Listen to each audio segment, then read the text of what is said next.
श्रीराम राम जय जय राम श्रीराम राम जय जय राम श्रीराम राम जय जय राम हरि विठ्ठल श्री श्री ज्ञानदेव ज्ञानदेव तुकाराम प्रभु राम भगवान की जय. पुढील वाचक अनुसय मेत्रे परळी जवळ येऊन पुढे येऊन बस वाचक.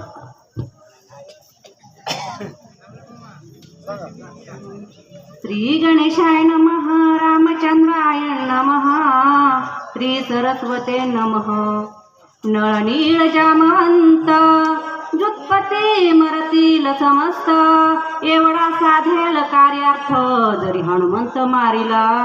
असं राजा रावणानं काळनेमी राक्षसाला विनंती केलेले हे काळनेमी असा उपयोगाने कर काय जय लगे करणाने नळनी जामवंत हनुमंत हे सर्व वानर सैन्य मरतील आणि माझा विजय होईल असं पुन्हा पुन्हा आणि सांगू लागला. म्हणून धरिले दोन्ही चरण देई अवघ राज्य जाणा चिंता सागरी बुडता पूर्ण तारू आपण याच्यावर प्रत्यक्ष असं म्हणलं गेलेलं आहे. राजा रावणाथने काळनिमीचे पाय धरले गेले. हे काळनिमी मामा मी चिंता रूपी डोहामध्ये बुडू लागलेलो आहे म्हणून एवढी कृपा कर या चिंतेच्या बाहेर आणि मला काढ. मग ग्लानी भागी बहुता पुढे चरणांवरी मागुता मज होतसे प्राणांचा वथा जीवदाता. काळनिमी मामा आता हे बघ मला मरून जाण्याची वेळ आलेली. पुन्हा पुन्हा पुन्हा पुन्हा राजा रावण काळनिमीच्या पायावर आम्ही नतमस्तकाने ठेवू लागला. ऐसे कथांची उत्तरा दशकला राक्षसा विरा हृदय खोचिला दुर्धर कपट प्रकाश. असं दुराचारी राजा रावणाचं वचन ऐकले गेलेलं आहे. काळनिमीच्या हृदयामध्ये ते बोल तलवारी सारखे संचारले गेलेले. काळनिमी म्हणू लागला हे जे काही कपट आहे ना कपट प्रकार भला नाहीये. ज्यानं त्यानं कपट केलं ना त्याचं तळपट आणि झाल्याशिवाय राहणार नाही. कपट करीता हिरण्यकशिपू खंड विखंड केली वपू तेथे आमचा कोण प्रतापू रुद्र रूप. यानं बी बरंच रामायण पाठ केलेलं होतं. याच्यावर काळनिमी म्हणला हे रावणा बघ जो काही हिरण्यकशिपू आहे ना यानं आणखीन कपट केलं. कपट केल्याच्या उभे कारणाने त्याच्या शरीराचे तुकडे तुकडे आणि झालेले. कपट साधिले मरेंद्रे भगे व्यापिले शरीरे कपट साधिले चंद्रे क्षरोगे थोर व्याप. जेवढे जेवढे मी काही कपट केलं ना इंद्राने आणखीन जो काही चंद्र आहे ना चंद्राने चरण केलं आणि गुरुपत्नीचा दिलास हृदयामध्ये धरला गेला. त्याच्या योग्य करणाने अद्यापी काळिंबा त्या चंद्रावानी लागले गेलेली आहे. खाऊन जेवून घरात गेले ऐशे मांडिले सहस्रार्जुने सांडून हस्त पाद छेदने शेकी प्राण. अरे मामा सविस्तर सांगायचंय का थोडकं सांगायचंय. या ठिकाणी प्रत्यक्ष जो काही सहस्र अर्जुन होता आणि जमदाग्नीच्या घरी आणि जेवण खावण केलं. जेवण खावण करून काय केलं या ठिकाणी कामधेनू गाय आहे ना ही कामधेनू गाय मागितली गेली आणि त्याच्या उभे करणाने त्याच्या हजारो हाताचे तुकडे तुकडे आणि झाले. येणे रावण गान सांडूनिया राजचिन्ह भीक मागो गेला आपण शिके पोरांना देई माता. काय नाही म्हणला तिथून मागायला खाता जाऊ द्या म्हणले. माझ्या समोरासमोर झालेली घटना आहे ना 14 चौकड्याचा राजा रावण अवढव्य धन संपत आणि राजाचा वैभव सोडले गेलं. गोसाई स्वरूपामध्ये लीन झाला.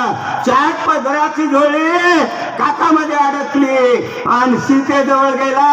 पोराने भिक्षा वाढ माय माता म्हणे जिएसी भोग पाहे तिएसी कपटे मिळविले धुळीसी पुत्र सैन्याची मारत स्वतः आणखी नाही म्हणतोय ना, जाई जाई म्हणतोय आणि काम असलेलं इच्छा भोग मागत आहे ना.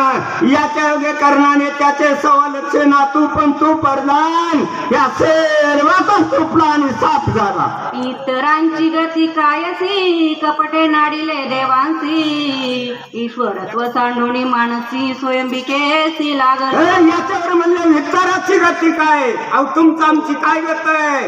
हा जो काही देव आहे ना, देवानं सुद्धा भक्ताला नाडल्या गेलं आणि भिकारी झाला. आपण होऊन यारंका बैसी मागो लागला भिक तेने द्वारपाळ केला देख पुराणे असंख्य बोलत. याच्यावर काय देव रंक झाला आणि बळीराजाला दान मागितलं. हे बळीराजा 3 पाऊंड जागा दान दे. बळीराजा आणि दान धर्म करण्यामध्ये निपुण होता म्हणला तथास्तु. 2 पाऊंडामध्ये पृथ्वी वाटवली आणि 3रा पाऊंड बळी म्हणला हे काही साधं सुद्धा बामणाचं पोरगा नाहीये. आणि बळीच्या पायावर मस्तकावर पाय ठेवला गाळा. बळीराजा पाताळामध्ये घातला. बळीराजा म्हणला मला फसवलंच ना, आता माझ्या दारामध्ये द्वारपाळाची नोकरी आणि कायम करायला पाहिजे. या लागी कपटाची वार्ता बली नव्हे गा सर्वथा कपट करिता कपेना था तो घाता. काही म्हणू लागला याच्यासाठी कपट करणं हे काही बरोबर नाहीये. अहो पण ज्याला कपट करायचंय ना तो ब्रह्मचारी आहे, राम भक्त आहे. या राम भक्ताला जर कपट केलं ना, मी जीवित लंकेमध्ये परत येणार नाही. श्रीरामाचे निज भक्त त्यासी कोणी कपट करीत ते सोयीची मरण पावत नरक भोगित निवार. जे काही रामाचे भक्त आहेत ना, या रामाच्या भक्ताला जो काही नर आणखीन कपट करतोय ना, तो जिवंत राहू शकत नाही. याच्यामध्ये नवल नाहीये. रव रव नावाच्या नरक कुंडामध्ये तिथेच पडावं लागतोय. कारण मी महान राजा रावणाला म्हणला हे काही कार्य माझ्याच्या जमणार नाही. हनुमान श्रीमाचा श्रीरामाचा किंकर श्रीराम भजनी अति तत्पर त्याची कपट करी जो नर त्याचे शरीर राजा रावणा, अरे काय नाही हनुमंतराया जो आहे ना, हा प्रत्यक्ष रामाचा भक्त आहे. दिवस आणि रात्र राम राम राम राम राम राम. अहो रोमारोमामध्ये अष्टकोटी जे काही केस शरीरावर असतात ना, प्रत्येक हनुमंताच्या केसामधून रामनामाची ध्वनी आणि सारखी निघत होती. अशा भक्ताला जर कपट केलं तर मी जिवंत राहणार नाही. ऐसे जाणतो मी आपण स्वयं सांगत असे रावणा कपिशी जे विघ्न करणा ते मदती. मला कळतंय रावण मला सांगू लागलेला आहे ना, पण रावणाचं ऐकावं का हनुमंताला जर विघ्न करावं तर स्वतःच आणि मरण अवस्था त्या व्यक्तीला आणि प्राप्त होते. पाया पडून रावणे अर्धराज्य देईन म्हणे मदनी मालिया प्राणे राज्य. हा रावण म्हणू लागलेला आहे काय नाही मामा, तुझ्या पाया पडतो. माझं जर काम केलंच न अर्ध राज्य अर्ध धन तुला बक्षीस, पण मी जर मेलो तर याच्या धनाचा उपयोग काय? कारण मी विचार केला आणि पुढे आता नवच तारा हो येथे तरी रावणाची करील गाते या परिसा हनुमंते होया माते. कारण मी हुशार होता, मला आता हिथं बसावं. रावणाचं वचन जर नाही ऐकावं तर तो आपल्याला जीवच मारेल. मग या दुराचार्याच्या हातानं मेल्यापेक्षा रामभक्ताच्या हातानं जर मरण पावलं गेलं तर मी या स्त्री जगतामध्ये आणि धन्य धन्य होईल. हनुमान सबाय श्री रघुनाथ श्रीराम प्रेमे सदा डुलत होता त्याचे निघाते हाते घात कृतार्थ. काळणीला आनंद झालेला आहे. आनंदाच्या वरामध्ये विचार केला, म्हणला जर असा जो काही राम भक्त आहे ना, जागृती सुसुप्ती आणि स्वप्ने तिन्ही अवस्थेमध्ये राम राम राम राम राम रामाचं भजन करू लागलेलं आहे. अशा नामधारकाच्या हातानं जर मी मेलो तर पुन्हा जन्माचं पुन्हा मरायचं. 184च्या आटाआटी ह्या फेऱ्यामध्ये मी बुचकुळ्या घेणार नाही. ऐसे विचाराने म्हणी मान देत रावण वचनी तुझी आज्ञा हे उल्लंघनी. प्रत्येक जीवनात मनामध्ये विचार करावा लागतो. विचार करून पुढील कार्य करावं लागतं. अवघराचारी काय नियम आहे त्यानं विचार केला, म्हणला आज हनुमंत आहे ना, या हनुमंताच्या हातानं मेलो तर मी कृत कल्याण होईल. राक्षस पण विचार करतोय, तुम्हा आम्हाला भगवंताने 3.5 हाताचा नरदेह दिलेला आहे. आपण सुविचार करू शकत नाही, अखंड कुविचारामध्ये आणि लीन होतात.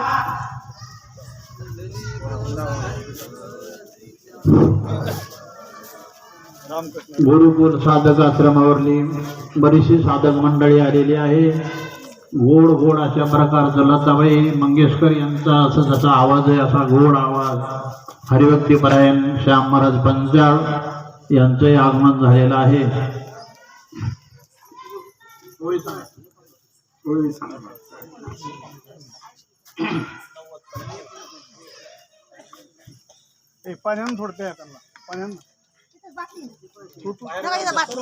सूचकाला पाणी द्या. कुणी जेवण करायचं असेल जेवायला मध्ये न्या, पण पाणी सगळ्याला फिरवा. चहा आणि पाणी बाहेरगाव जेवायचे सूचक. श्री गणेशाय श्रीरामचंद्राय नमः. ऐसा कोण आहे थोर जो उल्लंघू शके तुझे उत्तर. वेगे करुणी नमस्कार निशाचा. आणि मी ना मनामध्ये विचार केलेला आहे. विचार करून हात जोडले, राजा रामा तुझं जे काही वचन आहे, तुझी जे काही आज्ञा आहे ना, या आज्ञेचा भंग कोण करील असा विचार करून काळने मी पुढील कार्य आणि करण्यासाठी आणि सज्ज झाला. पर्वता पावे जव मारुती तवा आपण गेला शीघ्र गती. माया केली अति निभूती ते निश्चिती परिसार. त्या पर्वताच्या पायथ्याला हनुमंतराया जायच्या अगोदर वेगामध्ये गेला आणि वेगामध्ये गेल्यानंतर काय काय कार्याची रचना केली. नाथ महाराज म्हणले पुढल्या वेळीमध्ये सावध रीतीने ऐका. तेथे जाऊन रक्षोगण केला श्रम निर्माण. फळे जळे संपूर्ण वृक्षारोपण आज लवकरात लवकर गेलेला आहे. आश्रम तयार केला. आपल्या गावच्या आश्रमासारखा नाही बर का, ते आश्रम सज्जनाचा आहे, हे आश्रम दुर्जनाचा आहे. फळमुळे आणखीन आणले गेलेले, फळ आणखीन माळी आणखीन बनवले गेलेलं आहे. असा आश्रम तयार करून काळनेमीनं काय केलेलं आहे पुढल्या वेळेमध्ये ऐका. आपण घेऊन आम्ही वस्त्र तापस वेशे निशाचर दिसे उपवासी निरंतर गेले उदर. अरे याच्यावर आणखीन तो जो काही यज्ञ आहे ना, या यज्ञ समोर गेलेला आहे. डोळे दाखले गेलेले आहे, पोट पाठीला चिटकले गेलेलं आहे आणि डोळे दाखवून पुढे काय करू कार्य करू लागला. माता जटाचा संभार परिधान त्यासी वल्कालांबर. वक्री वाढले शूर फार अति विचित्र वास. अरे जे काही आणि जटा आहेत ना हे वळवले गेलेले आहे. शरीरावर अनिवार्य केस आहे, डोळे दाखले गेलेले आहे आणि डोळे दाखवून साधू संत कोणता जप करता राम राम राम. याचा जप कोणता होता. हनुमंत कधी येईल, कधी त्याला मी मारीन आणि माझ्या मालकाचं काम कधी यशस्वी करील असा मंत्र जपत असताना काकबळ हात लिंग बुडाले केसात. वाज्रप्रस्थ रूप तेथ जप करीत एका. साधू संताचं रूप धरले गेलेलं आहे आणि जप आणि करू लागलेला आहे. जप कोणता होता. हनुमंताला मारण्याचा जप. या जपामध्ये काळने मी लीन झालेला आहे आणि पुढे काय झाला. हात भक्ती घेऊनी जपमाळी बुबळे गेली मागतळी जैशी खेचरी मुद्रा लाविली तैशी शेली दिसत. याच्यावर हातामध्ये जप म्हणायची माळ घेतली गेलेले. जप कोणता होता? कवा मान्य रे, कवा मी तेव्हा मारू. डोळे दाखले गेलेले, जपमान करू लागलेला आहे. याच्या वगैरे कर्माने शरीर धारण कसं केलेलं आहे? पक्का वरपांगी साधू अवस्थेमध्ये जप करू लागलेला आहे. आणि त्याच्या पुढा घालून या वज्रासन करून या एका आग्रमन बकावसून या ध्यान पाय आगमन कपीचे. वज्रासन घातले गेलेलं आहे, डोळे झाकले गेलेले आहे आणि वाटकुणाची बघू लागलेला आहे. जो काय रामभक्त हनुमंतरायण याची वाट बघू लागलेला आहे. कळणेने आणि जपामध्ये लीन झालेला आहे. मुदकामादी असे बक जैसा कोणी सात्विक जळवासी पुण्यश्लोक देख देख ऐसा देख दिसत कसा दिसू लागलेला आहे? पाण्यामध्ये बागळा काय पांढरा शुभ्र वर्ण असतो. डोळे झाकतो आणि डोळे झाकून जप कोणता करतोय? पाण्यामधला मासा कधी वर येईल त्याला मी कधी खाईन अशी अवस्था या काळनेमीनं आणि साध्याने साधन केलेली आहे. मत्स्य आलिया दृष्टी तळी गटकावणी सगळा तळी देवी राक्षस कपट मिळ कपी आगमन शैली पात. आज श्याम महाराजाच्या पुढे ही ओळ सांगताना मला लाज वाटते. पण ना उदाहरण दिलेलं आहे. अहो मासा जर समोर आला बघा काय करतोय? घटकून तुमचं पांगवतोय आणि घटकून मासा घेतोय. तर या काळाने मामाची साधू वेश आणि धरल्या गेलेला आहे. तव दक्षिणा दिशेच्या भागी जैसी मुस ओतली आली ही नक्षत्राच्या पुंज स्वर्गी दिसे. असा विचार करीत असताना दक्षिणेच्या बाजूने काय झालेलं आहे? जसा सकाळचा सूर्योदय चमचम चमचम आणि सर्व दिशा प्रकाशमय झालेल्या आहेत. गवळणला अडचण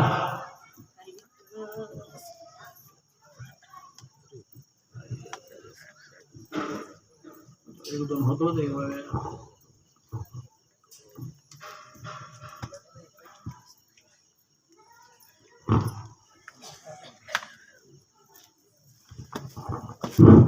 कोळी कन्या पुत्र होती जे सात्विक तयाचा हरिक वाटे देवा तू नामदेव लाड. जन्मभर ज्यांनी फक्त आणि फक्त रामायण सांगण्याची सेवा केली, एकट्यानेच नाही तर त्यांच्या घरामध्ये त्यांचा मुलगा, त्यांची मुलगी, सगळं कुटुंबच वाचक आणि सूचक म्हणून जबरदस्त तयार केलेले आहेत. म्हणून असणारं हमेशा मी सांगतोय की आई लोकांनी जसं जिजाऊनं छत्रपती शिवरायाला संस्कार केले त्याप्रमाणे आपण सुद्धा दररोजच्या दररोज लेकरं जवळ घेत जा आणि हरिपाठ असेल, ज्ञानेश्वरी असेल, रामायण असेल, एक 5-10 ओव्या. लहानपणामध्ये झाड शिवरीचं म्हणा कशाचं जसं वाकल तसं वाकत आहे. यावर का निबर झालं की ती लगेचच असणार बापाला वाकवीत आहे. याच्यामुळं यांचा थोडा आदर्श घ्या. पुंडली गौरव तुका